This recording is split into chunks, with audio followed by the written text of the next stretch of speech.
This is Buffalo Kickoff Live, presented by Aspen Dental. We are live from 716 Food and Drink in downtown Buffalo. This is the Buffalo Kickoff Live postseason special. And yes, I can't believe I said that any more than you can.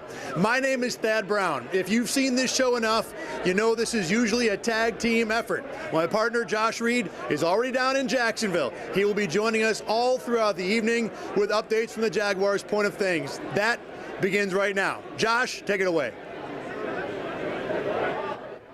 Hey there, Thad. You know, last week we were down in South Florida. This week we're in North Florida, and while geographically we moved up the dial, temperature-wise, we went straight down. It is chilly here in Jacksonville. Doesn't feel like winter weather, Jacksonville style. We are outside of Everbank Field, as you can see. That'll be the site of the playoff game coming up on Sunday between the Bills and the Jags. Here's a look at some beauty shots from earlier in the day. As you can see, it was sunny out and everything's green. There's no snow, but it is chilly, just in the 40s. Supposed to warm up a tad for game day. It'll be about 50 degrees come Sunday, so if you're a Bills fan and you're heading down to the game, pack a little warmer stuff. Now, 1999 is kind of a big deal for Jacksonville fans as well, because that was their last home playoff game. Now, we got a big injury update for you. Earlier on today, I was informed by a source close to LaShawn McCoy that he does not have a high ankle sprain. He has what you would consider a regular ankle sprain, and that's a big deal because it definitely improves his odds of playing during Sunday's playoff game. Doesn't guarantee anything, but it definitely improves the odds of him being on the field. And as you can see, this was the play that he went down in Miami. LaShawn did warm up and stretch at practice today, but he left the field and did not actually practice. Here's what he had to say in the locker room following the practice. Well, I mean, I'm definitely happy how things are working out so far, you know, but I got a lot more room for improvement, you know, especially where I want to be at. You know, I know my body, I know myself. You know, especially the way I play is more cutting than running. So just trying to get better.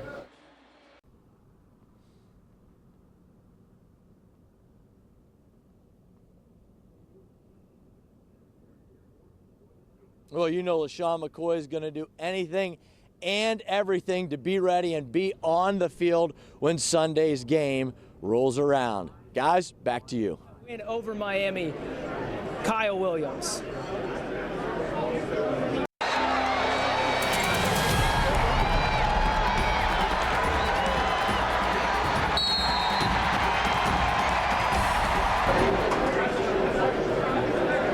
One carry, one touchdown for Kyle Williams' career. By the way, the Bills are now 1-for-1 making the playoffs in seasons in which Kyle Williams has a TD run. He joked, by the way, that he's only now 9,999 yards behind Shady McCoy. Yes, he did. And maybe even more exciting than that touchdown was the reception this team received at the airport. But the festivities actually kicked off where we are tonight at 716.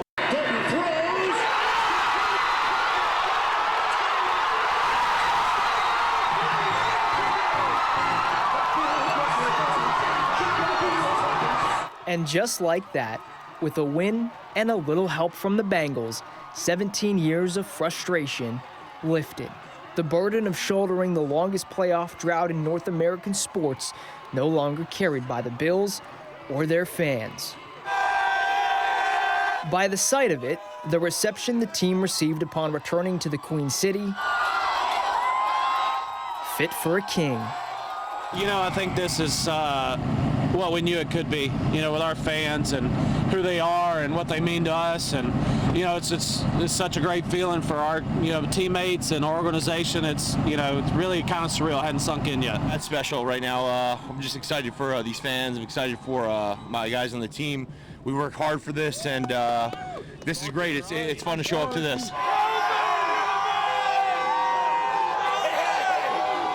Listen, man, this is the craziest thing I've ever seen in my life. It's 2 degrees out here. Y'all are standing out here like it's 95 outside, and I extremely am blessed to have y'all in my corner. fans won't stop at the airport in Buffalo. Their cheers will be heard throughout Jacksonville International as they make their way to Florida and to Everbank Field.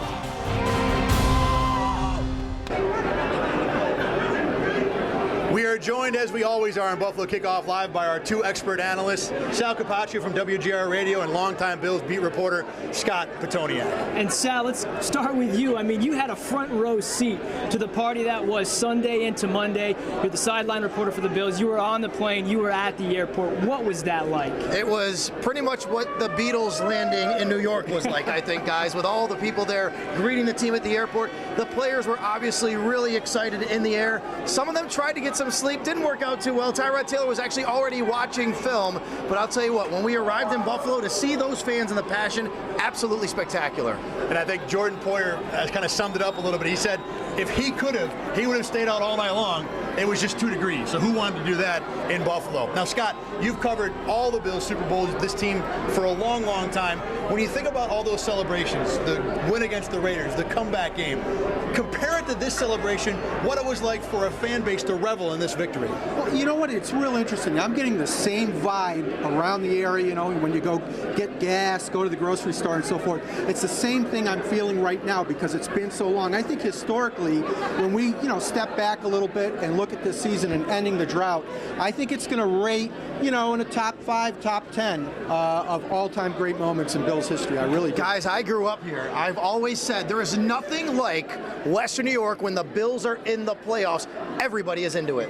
It's something that I have not experienced in my professional career. I've covered all 17 seasons that the Bills did not make the playoffs, so this is all brand new about figuring out what it's like. But I was in high school when the Bills went to the Super Bowls, and it was just a different experience for sure. Now, of all the big touchdowns that were scored this season for the Bills to get them in the playoffs, the most important was probably one that wasn't scored by a Bill or in a game involving the Bills. It was Andy Dalton and his clutch touchdown to Tyler Boyd that beat the Ravens and gave the Bills their playoff spot over Baltimore via the strength of victory tiebreaker. Well, Dalton, of course, has received a whole lot of donations from Bills fans. $10,000 in all, nearly $300,000 worth, and Dalton has taken out a whole bunch of billboards, 5 in fact, to thank Bills fans for their support. If you, by the way, want to add to that and support the Andy and Jordan Dalton Foundation yourself, you can go to andydalton.org, go to the upper corner, and click on the donate button. Nobody circles the wagons like the Buffalo Bills, right? There's a whole different fan base that is donating to our foundation, and so to have the support from a completely different city and a fan base that's not even associated with us, and also a team that we did beat this year too. So I think it's pretty crazy the support that we've gotten from it. Once again, if you want to add to the Andy Dalton Foundation total, you go to andydalton.org, upper corner, click on the donate button. Coming up next on this postseason edition of Buffalo Kickoff Live, remember that coach who kind of walked out on the Bills 3 years ago? Doug Marrone. We're going to be talking about him and another former Bill, Marcel Darius, right around the break. You're watching Buffalo Kickoff Live, the postseason edition.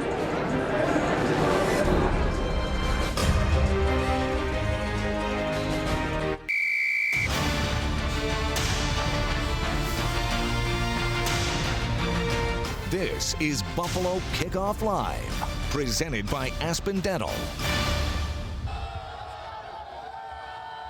Welcome back to the postseason, Buffalo Bills fans. They have invaded Jacksonville, and they are looking for their first postseason win since 1995. Welcome to Buffalo Kickoff Live alongside Thad Brown. I'm Josh Reed. You were over at the bar last night with all those Bills fans. What was it like? It was the Pinto Ron party. It was unbelievable. Bills fans could not have been more excited, and there's really no words that are going to do it justice. But I was most impressed with who showed up. Brian Moorman was there. Jordan Poyer's parents were there. It was an extended Bills family affair, and it was the perfect capper to what has been a week-long of celebration of making the playoffs. Now, it's been a little chilly this week so far. Today, it's gotten a lot nicer out as we take a look at the stadium shots right now. Very beautiful outside. And remember, this stadium has hosted a Super Bowl in the not too distant past. So this is a facility ready for big games. They've got the upper decks untarped today. It's going to be a packed house here at Everbank Field. Now, we've got a huge injury update for you. All week long, all eyes have been on Bills running back LaShawn McCoy and that ankle. Earlier this week, when I heard that it wasn't a high ankle sprain and it was a low one, I thought, that's got to give us some confidence, and he's out on the field now. No trainers were watching him, so I think it's just about a lock. He's going to give it a go today. And the question is going to be with LaShawn, how many reps can he, how many touches can he put up with? How much pain can he tolerate? I think with the playoff adrenaline going, he'll probably be able to do okay, but it's certainly a big question for this Bills team. It's gonna take 7 angry gods to keep 25 off the field today. On the other sideline, a couple familiar faces, of course, Doug Marrone, Marcell Dareus, and the Duggernaut, as he was referred to in Buffalo during his Buffalo days. He says that he's just in a better mood since being here in Jacksonville. Look at it. I'm smiling, happy. I'm good. You smiled back then, too. Oh, yeah. I did. But I always had an issue with that, you know what I'm saying, of not smiling enough or being so guarded or things of that nature. I just think, like, you know, now I come out here and I have a lot of respect for the people that are here. I hope that I've shown, you know, respect for them and the job that they have. And I just think that, you know, I'm just not as guarded. I really never put much thought about it because I've been asked the question so many times. What do I think about the game? What I think about moving forward when it comes to playing Buffalo? It's just been excited for them guys. Can't wait to see some of my friends. And at the same time, wish y'all the best of luck, but we got to pull this out. You know, we're division champs, and we gotta continue this push. Had a chance to speak with Marcell on Friday, and you can tell that he's just kind of in a good place right now. He was very jovial and happy. And we'll say this, though, when the cameras went off, he looked at the Bills media, a couple of reporters, and he said, the Bills are going to get what they have coming to them. And then kind of laughed, but you know that he's playing motivated today. There is fire there for sure, and the Bills, to a man, we're very happy that he is happy in Jacksonville. Now, we forget with all these years of the Bills not making the playoffs, that the Bills have a pretty illustrious playoff history. For more on that, we welcome in for the first time today, Nick Filipowski and Scott Petoniak. Guys? Guys, hey, how are you? You look a little chilly there. You got the big jacket zipped up down there in Jacksonville. Hey, real quick, before we get to the historical perspective of the Bills, new sponsor of the show, New Era Cap. We got some sick lids, drought over in honor of the Bills snapping that 17-year postseason drought. There's 4 Bills hats, 1 Jags hat. That's probably going to be the ratio of Bills fans to Jags fans down at Everbank Field today. The guy to my left, Scott Petoniak, he's been with this team for more than 3 decades now, and he has some unique perspective on the Bills finally snapping that drought. You know, Nick, in addition to the joy and sense of relief about the ending of the draft, I think the other feelings that many of us longtime observers of the Bills were feeling was nostalgia. I take a look back at this now as we go back in Bills history here, playoff history. Minutes after Andy Dalton delivered that priceless gift, videos of elated Bills fans went viral. Around the corner and around the world, there were hugs and high fives and tears of joy. Those celebrations got me to thinking of joyous times from years past when we also celebrated like it was 1999. Many of us will never forget that scene at the 1980 opener when the Bills finally squished the fish after going 0 for the 70s. I can still see players doing a chorus line on the field and Fred Smerlas giving Jim Haslett a piggyback ride. 8 Novembers later, another drought was halted when the Bills clinched the AFC East title just 3 seasons after enduring back-to-back 2-14 finishes. At least 10,000 fans poured onto the field after that one as a London fog enveloped Rich Stadium. In a gesture of gratitude, fans passed a torn-down goalpost up through the stands to Ralph Wilson's box. The Bills owner joked, "People used to throw their programs at me. Now they want me to sign them." For raw emotions, nothing will equal that 51-3 thrashing of the Raiders in the AFC Championship game 28 Januaries ago. The Persian Gulf War had just begun, and chants of USA, USA reverberated throughout the place now known as New Era. Jim Kelly and the boys were going to the Super Bowl for the first time, and it all seemed surreal. We took it for granted in the 1990s that the celebrations would continue, even after home run throwback. Thankfully, after a generation of misery, the drought is history. Years from now, Bills fans will tell kids and grandkids where they were New Year's Eve 2017 when they once again partied like it was 1999. You know, Nick, obviously it brings back a lot of great feelings, but I'm at this point now. The draft lasted so long. It's time for some new memories to be made, and the Bills have a great opportunity starting with today. Can't agree with you anymore. What a year it's been for the Bills. Everybody kind of left them for dead, and here we are. Postseason football, January 2018. Who would have thunk it? All right, Scott, as always, great insight. When we come back on this postseason edition of Buffalo Kickoff Live, Sean McDermott, rookie head coach. He has turned things around at One Bills Drive. Josh Reed goes one-on-one with the head man after the break. You're watching the postseason edition of Buffalo Kickoff Live.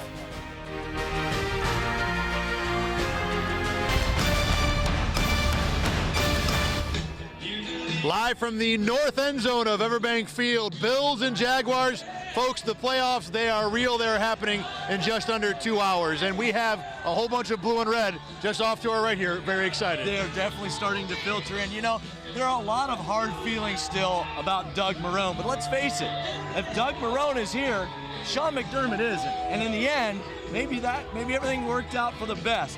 Sean McDermott leads this team back into the playoffs for the first time in nearly 2 decades. I had a chance to catch up with him earlier in the week.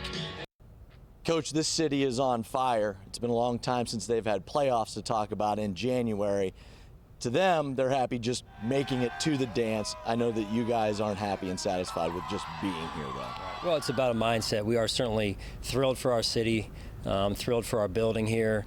That said, we've got work to do. We've got a big-time game this weekend and an opportunity for us to advance. When you're standing in the locker room and you're watching the Bengals-Ravens game, are you watching it as a spectator or are you, as a coach, going, this is what I would run if I was the Bengals? I don't know as much of that, but I was kind of stuck in between of wanting the Bengals to win, obviously, and also having to be prepared as a head coach from a leadership standpoint, one way or the other, to have a message for my team. Micah Hyde is a guy who's been in the league for 5 years now, made it to the playoffs all 5 seasons. That's probably not a mistake and by coincidence, is it? Well, it's part of his DNA. He's a winner. We try and do a really thorough job of researching some of that in our players that we bring in. Brandon and his staff do a phenomenal job of that. So that's all part of the vetting process, and we're happy to have Micah. Since you've been back in Buffalo, maybe when you got back off the team plane, has there been a coach that you worked with that reached out to you that maybe meant a little something special back from maybe earlier days in coaching? Yeah, I mean, Andy Reid, Ron Rivera, a number of other coaches I've worked with, and then other coaches around different professional sports reached out. Coach Levy reached out. Just really a neat moment for us as an organization. Not a lot of playoff experience as far as the roster goes, but you've been there as an assistant coach. What do you tell the players? Well, really just get back into your routine, into their routine, and kind of block out the noise. And you can do that if you're focused. In our preparation and trying to earn the right to win this weekend, it's a heck of a challenge for us. They're a good football team, and we look forward to it. Marcel Darius was on this team not that long ago. Do you see anything different in the way he's been playing since he arrived in Jacksonville? Well, you know, obviously we had to do what we felt was best for our football team, and it looks like he's moved on, and so have we, and we're happy for Marcel, and he gets a chance to play in the playoffs. He looks like he's playing good football just like the rest of their defense. He's got to be familiar with what you guys do, though. Do you need to worry and guard maybe against him knowing a little bit too much of the game plan? I think we're fine in that area. I really do. I'm confident in our guys. We'll put a good week of practice in this week and then head out to Jacksonville on Saturday ready to play. And finally, on the other side of the ball, Leonard Fournette, he's been amazing his rookie season. How do you try to slow him down? Tough to do that. You know, anytime the ball's in his hands, and then we got number 2, TJ Yeldon, who's also very capable, high pick. The team's loaded with high picks, and they've been successful for a reason. They're well coached, and we'll have a big challenge in front of us. Thanks a lot. Appreciate your time. Good luck on Sunday. Joining us now, Sal Capaccio, WGR 550 and Bill's sideline guy. You know, since McDermott and Brandon Beane arrived, they have said that they are here to win and succeed in the short term and the long term, and quite frankly, they're right on track. This is the best this team has been set up for the future that I can remember in quite some time. Now, Josh, this is usually the point in the show where I go over all the playoff scenarios for the Bills, what needs to happen, wins, loss. Here's the playoff scenario today. The Bills win, they play next week in Foxborough. That's right. Let's hope that this is not the last show of the season. Thank you for watching Buffalo Kickoff Live.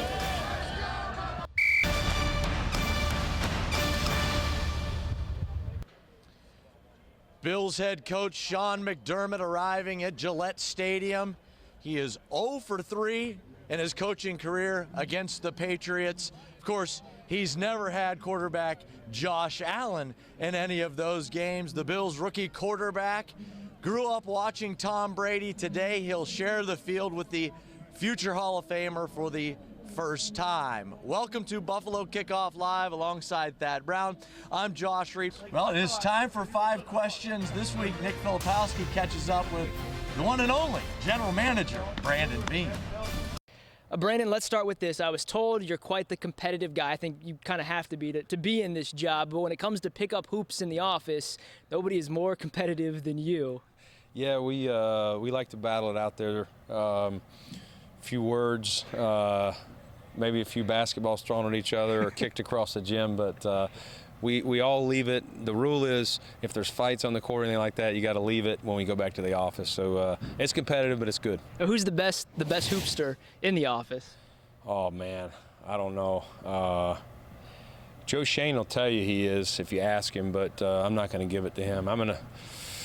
Jeremy Kelly's pretty good because he can dunk and none of the others can, so I'm going to give it to him. You're also quite the golfer. I actually had to look this up because I did not believe it when I read it, but you putt out of the sand trap, which I didn't know was actually a thing, but of all the things, I mean, you're considered one of the great golfers within this building, but why putt out of the sand trap? Well, I call it resourcefulness or a lack of a good sand game. So if it's flat and there's not a lip to get over, I feel like I got a better chance to putt that thing out. I get some crazy looks because people are like, dude, did you get the wrong club? I'm like, no, I'm good. I got this. I've putted a couple, not in, but within the leather, so that's the goal. If you had to pick a foursome, yourself and 3 other guys to play with throughout history, any 3 guys, who would it be? I think definitely the Golden Bear, Jack Nicklaus. Tiger Woods, just to say you played with him, just unbelievable. And Eddie Vedder, I'm a big Pearl Jam fan. So, and I'm a little bit taller than Eddie, so that'd be good too. If you weren't in the NFL, what would you be doing? I've always been fascinated with like crime scene stuff. I like to watch 48 Hours mystery and things like that. So, and it's 2 parts: the people that are like figuring out who did the crimes, and then also the attorneys and how they do it. So I think I would either be a lawyer or a CSI type person. Now, going back to your childhood, since it is the holiday season, what's the best gift that you can remember you received where you were just over the moon about it? One year I got my parents told me they were taking me to see. I was a big NC State fan. And they were taking me to see NC State play basketball against Wake Forest. So I didn't get to go to a lot of games. I never went to an NFL game until I worked, pretty much in the NFL. And like to even go to a college game was pretty cool. So I remember, I think I was like 10 or 11, going to see NC State play Wake Forest, and I thought it was the coolest thing. Very cool. Brandon, appreciate the time this week on 5 questions. Guys, back to you. Well, when you hear anybody say that they putt out of sand traps, you go, must not be a very good golfer. Don't let Brandon fool you. We've both had a chance to golf with him. He can swing it. I want him to give me a putting out of the bunker lesson. I think they could help my sand game. All right, now today's game is obviously a tough one for the Bills. They have never beaten the Patriots in Foxborough when Tom Brady finishes the game. But do you know who else is undefeated in Foxborough? Josh Allen. There is no playoff spot on the line for the Bills this week. But if Josh Allen can take down the evil empire in his first game against the big bad Patriots, it could do wonders for the Bills' long-term growth. They'll show a lot of these young guys what it takes, because if we do that, that means we've played a really good game. We've executed. We've done a lot of the things that Sean preaches day in and day out, and it'll really put some validity to the culture and the scheme and the way we want to win around here. If you want to compete at a high level, you gotta beat the teams that have played at a high level and been so consistent in winning that ball game, moving on to next season in the future would definitely help. They're going to be ready.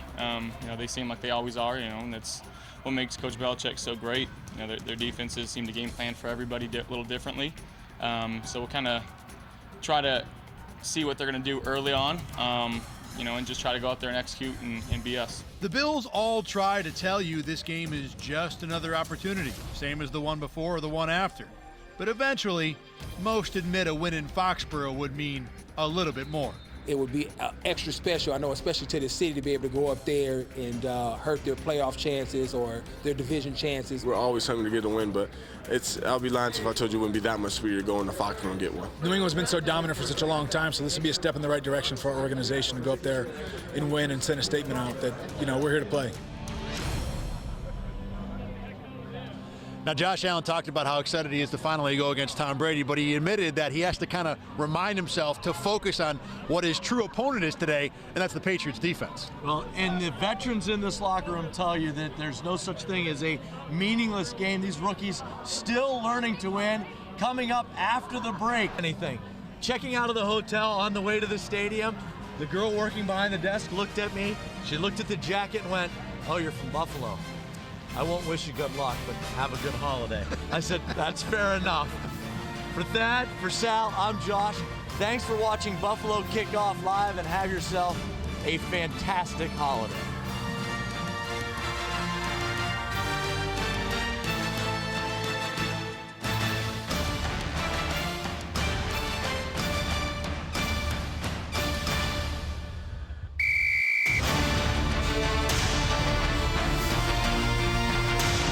Thank you for watching Buffalo Kickoff Live, presented by Aspen Dental.